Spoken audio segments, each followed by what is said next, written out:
Hi YouTubers. So this is Queen Renee coming back at you for with another video of little known Black history or unknown Black history. So some of us have heard of this before, I'm pretty sure, but this is not something that I believe everybody is aware of. So today, first of all, I want to say thank you for joining my channel, for coming over to watch. If you like, please like, share, and subscribe my content. Um, it's greatly appreciated. So, today, what we're going to be talking about is human zoos. So, thousands of indigenous people from Africa and elsewhere. So it wasn't just Africa or African indigenous people, it was actually other people from other places, other indigenous people from other countries and things that the Europeans um, put on public display in the 12th century. Um, I mean, not the 12th century, I do apologize, in the 20th century. Um, America. These quote unquote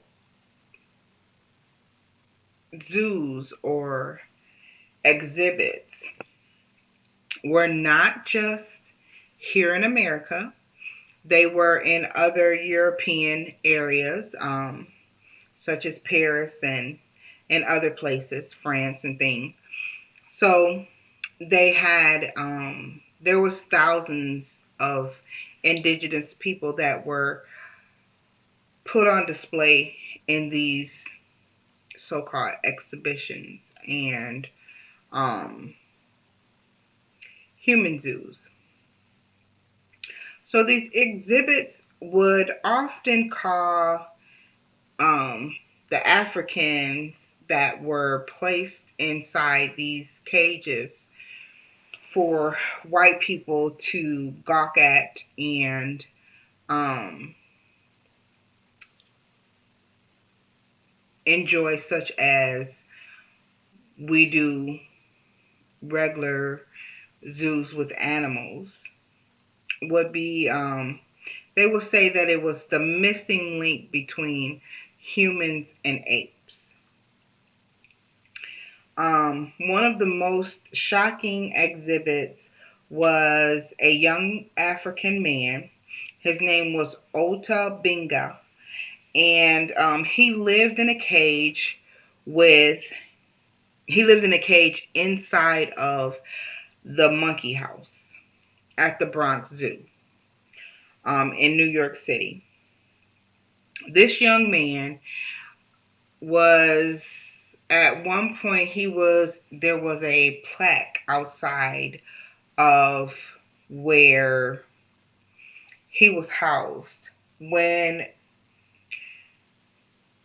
at some point when they got him and brung him to the Bronx Zoo, because he was at another location before he ended up at the Bronx Zoo. Um, when he was brung from this other location, and I do apologize, I can't think of what the name of that other location was at this time, but they brung him over to the Bronx Zoo. He had thought that he was coming over to the Bronx Zoo in order to care for the elephants at the zoo. But he shortly found that that was not the case. He was actually put in the monkey house And they made an exhibit where they had bones on the floor of his hut and all types of things just to make him seem more savage. Um, so he ended up, there was a preacher, and mind you, this is in the 20th century, so it's not that far back, that this young man was in this zoo. And so at some point, a a pastor of a church, a black pastor, actually went to um, rally for his release from this human zoo, um, citing that, we've been through enough. Is, how can you continue to make a spectacle of this young man in a monkey house? So they eventually did let him go. He he went back to Africa. Now, mind you, he'd been in the States since he was young. So when he went back to Africa, he found that he really didn't fit in there anymore. So he ended up back in New York. And when he moved back to New York, he still wasn't very happy. Um, he felt out of place.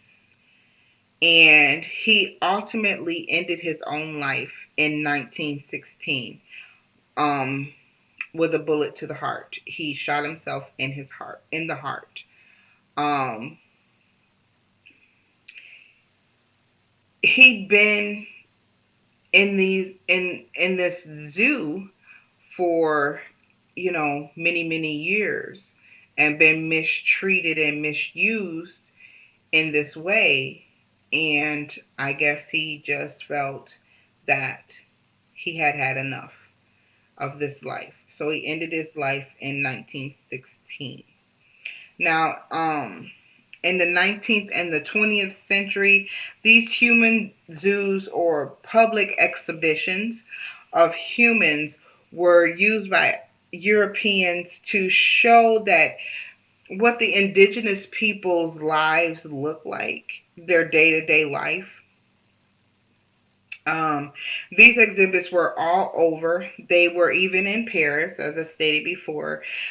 They would have whole villages of these indigenous people. They would dress them in costumes, and their living conditions were terrible. Many of the people, the quote unquote performers, they died from foreign disease because they weren't used to the diseases that Americans or Europeans carried. They weren't used to all of these different bacterias and things and viruses.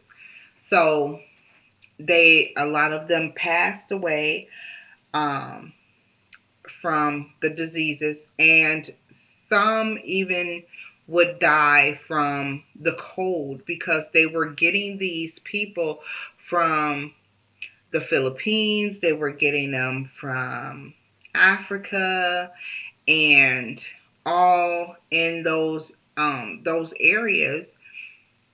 And as we know, those areas are primarily warm climates, and they would bring them to Paris and bring them to the States, the United States, and they would put them in these cages. Now, mind you, they're treating them like animals. So they're putting them in these cages and these enclosures, um, with minimum clothing. because they're dressing them in what they assumed was tribal garb, tribal wear, but not dressing them for the actual weather that they were in. So you have to think of when they saw these people in their original habitats, where they came from. Yeah, they were half naked, um, and didn't wear a lot of clothing because these people lived in warm climates, hot climates. So yeah, you can walk around half naked and not have a problem. But let's think about when you're half naked outside and you have on a loincloth and no shoes, or as a female, because some indigenous areas females don't wear tops, just like men don't wear tops. Um, so you're out and you have nothing on but a bottom loincloth or grass skirts or whatever these idiots put on these people, and it's the middle of winter. Um, so, or it's fall and it's cold outside, and these people performed all day and all night. Now, there was tribes that they had taken from the Philippines and they had in these zoos, and they had them on display, and they actually fed them dog on a daily basis. Now, let's not, you know, we have to realize that though that is a thing in foreign places, um, primarily Asian areas, where there are some that eat dog.